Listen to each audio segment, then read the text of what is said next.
¿Cuáles son entonces los objetivos que tiene toda reforma laboral?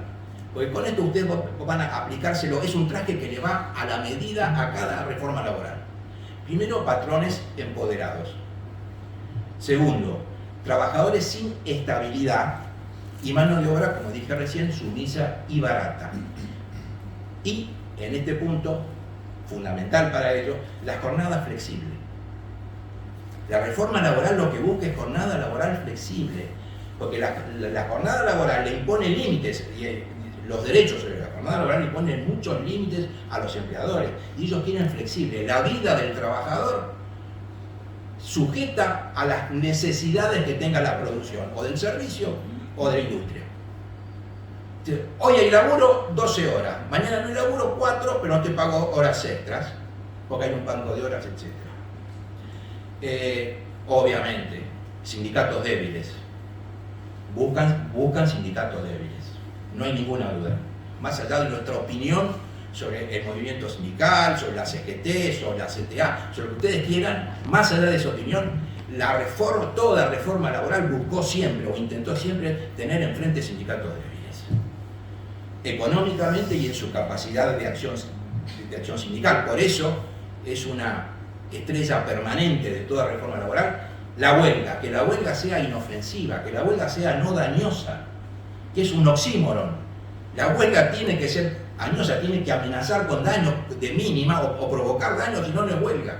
Pero la huelga fue el primer derecho que le reconocieron a la clase trabajadora en aquel pacto que yo les dije. Cuando hacen esto, violan ese pacto, se está violando ese pacto que le ha permitido sobrevivir al sistema capitalista. Huelga inofensiva, no existe la huelga inofensiva, muchachos. Es un cuento, es un oxímoron, como dicen los intelectuales, que es una contradicción. Huelga y inofensivo es una contradicción en dos conceptos. Otra también estrella de toda reforma laboral, bajar el nivel de la negociación colectiva. Ustedes no tienen ese problema porque ustedes negocian convenios de empresa, pero los grandes gremios industriales firman convenios por industria y ellos quieren bajarlo al nivel de empresa, y si pudieran más. Creo que hay países que incluso pueden negociar incluso por unidades menores incluso que una empresa. Eso de negociar, cuando se baja mucho el nivel de negociación, eso de negociar es también un oxímoron, porque en la medida que se baja, aumenta el poder patronal y baja el poder sindical. Imagínense a la UOM cómo hace para negociar, por ejemplo, o cualquier gremio de estos industriales, cómo hace para negociar en cada empresa que le pida negociar. Y otra estrellita de toda reforma laboral, la tercerización. ¿Qué es lo que buscan? Facilitarla. ¿De qué forma? Facilitar la tercerización, quitándole responsabilidad solidaria a la empresa principal. Ustedes conocen de esto, me parece, y bastante. Resisten, pero porque saben las consecuencias pero esto es lo que ellos quisieran. Entonces, las normas que dicen que el patrón, que la empresa principal no va a ser responsable si el contratista, el intermediario no cumple con las leyes, o es un tránsfuga, etc. Buscan esto, quitarle responsabilidad, fomentarla, quitándole responsabilidad a la empresa principal. Y llegamos entonces ahora sí, con esta introducción, que lo que estamos viendo ahora es parte de la película, es parte de lo mismo, es la vieja lucha. ¿Sí? El poder económico está atrás de esto, mundialmente y acá. Llegamos al presente, actual coyuntura. En nuestro país, en esta etapa de los libertarios, la reforma laboral ya comenzó. En la ley bases el año pasado tenemos varias perlitas, yo les voy a resumir algunas. Por ejemplo, se legaliza el fraude laboral, ¿sí? Con la intermediación fraudulenta, facilitando que parezcan, digamos, intermediarios que no sabemos qué son, con los contratos laborales truchos, con el trabajador independiente con hasta 3 colaboradores. Esto sí que es un oxímoron, un trabajador independiente que tiene a su disposición a 3 laburantes y dice, acá no hay relación laboral. Pero esto, aunque parezca mentira, está vigente. Elimina las indemnizaciones y sanciones por tener trabajadores en negro, eso sí está vigente. Se amplió el periodo de prueba. Se restringió el derecho de huelga. Ustedes recuerdan, no sé si lo han visto acá, lo hemos visto, aparece como causal de despido con causa, participar en piquetes, en bloqueos, etcétera, etcétera, etcétera, ¿no? Y ahora una nueva vuelta de tuerca muchísimo más ambicioso que lo del año pasado. Les voy a hacer un resumen y después abrimos a las preguntas o a las participaciones o a las opiniones. Por supuesto, insiste con el tema del despido barato. El despido barato es fundamental para tener al trabajador sumiso, al trabajador dócil. Si a mí me resulta fácil echarte, fíjense que en la reforma que está vigente apareció el fondo de cese laboral, que es como que para cualquier actividad para ustedes, en lugar de haber indemnizaciones en caso de un despido, haya una libreta de fondo de desempleo. El patrón aporta mensualmente, hace un aporte mensual y después echa al que sea, y lo único que tiene que hacer es darle su libreta con la plata que está en el banco. Sí, es la inestabilidad laboral más absoluta que ustedes puedan imaginar. Tenemos la fortuna, pareciera, que a las grandes empresas no le interesa el fondo de cese laboral, porque no conozco ninguna paritaria importante que las empresas hayan pedido, porque tiene que salir por convenio colectivo. Eso ha sido una buena valla, gracias a Dios. Tiene que salir por convenio colectivo. Y yo no conozco, no he leído tampoco ningún caso de una industria que haya solicitado negociar con el sindicato el fondo de cese laboral. Pero el fondo de cese laboral es la inestabilidad laboral más absoluta. Porque a partir de que yo hice un aporte todos los meses, después echo al que me saludó mal cuando entró a la fábrica. Despido barato. Proponen que las indemnizaciones por despido tengan un tope de 10 salarios. Hoy es un salario, un sueldo por cada año de servicio.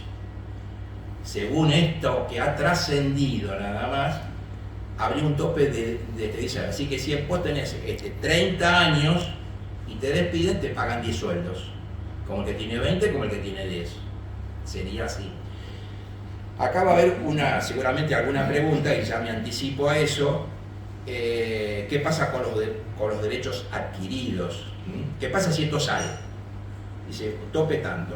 Va a haber toda una discusión, porque en el mundo jurídico, en el mundo de los abogados, se habla de los derechos adquiridos, que son los que no se pueden modificar, porque están protegidos por la Constitución y el derecho de propiedad, de los derechos en expectativa. Yo tengo expectativa que si me echan, pero no es un derecho todavía. Sí.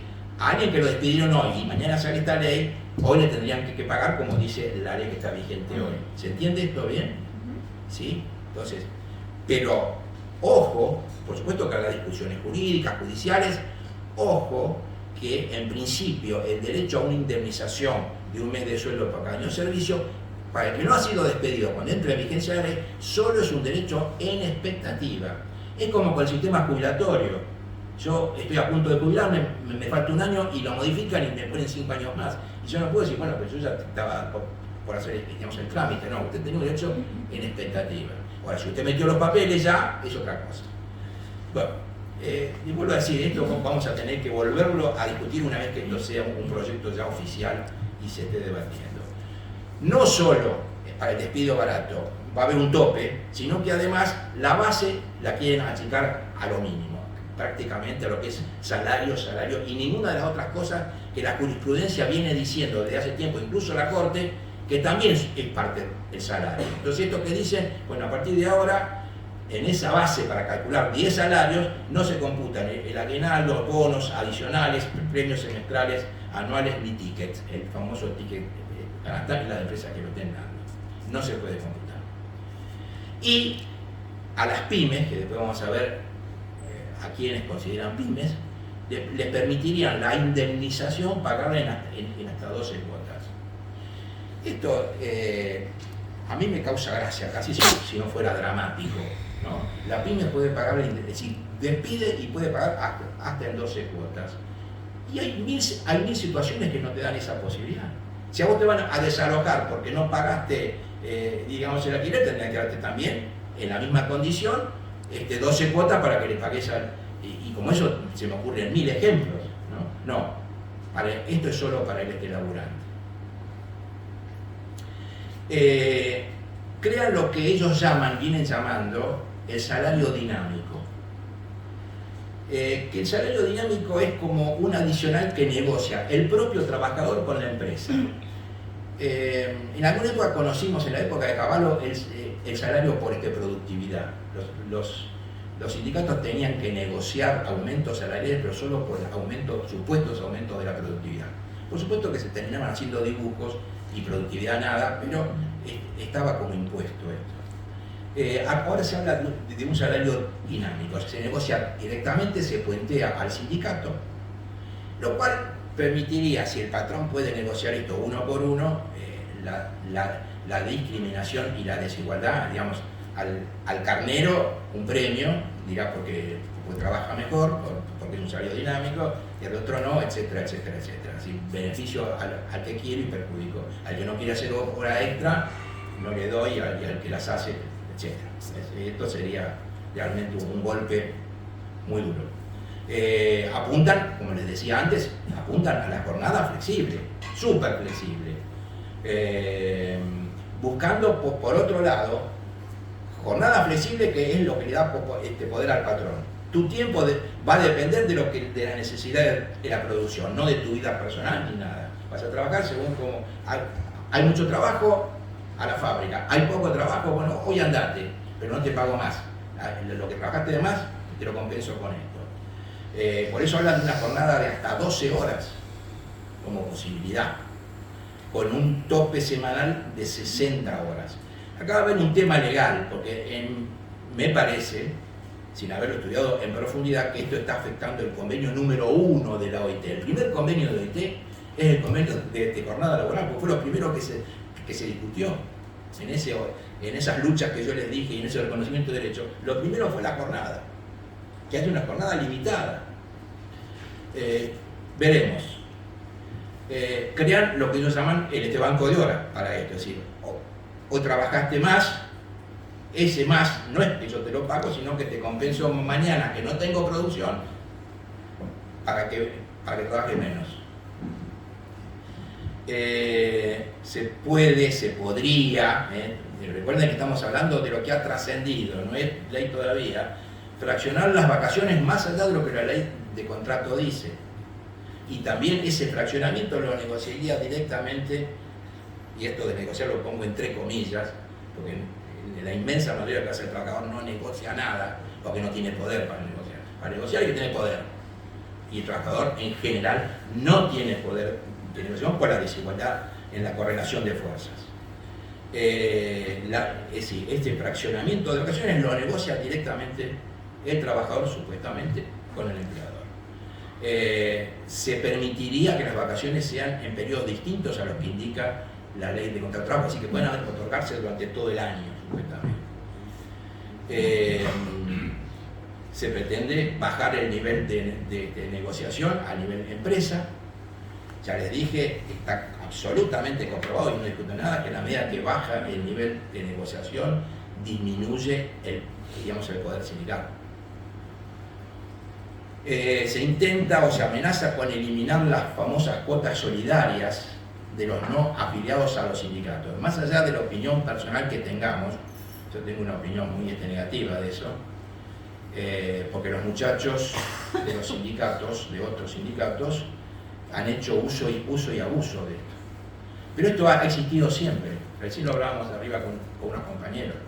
Desde que existe la ley de convenios colectivos, la primera que yo recuerdo, la 14250, existía la posibilidad, cuando negociabas un convenio colectivo, de establecer un aporte compensatorio de los no afiliados que tenía este concepto, que para mí era justo. El no afiliado recibe los beneficios del convenio.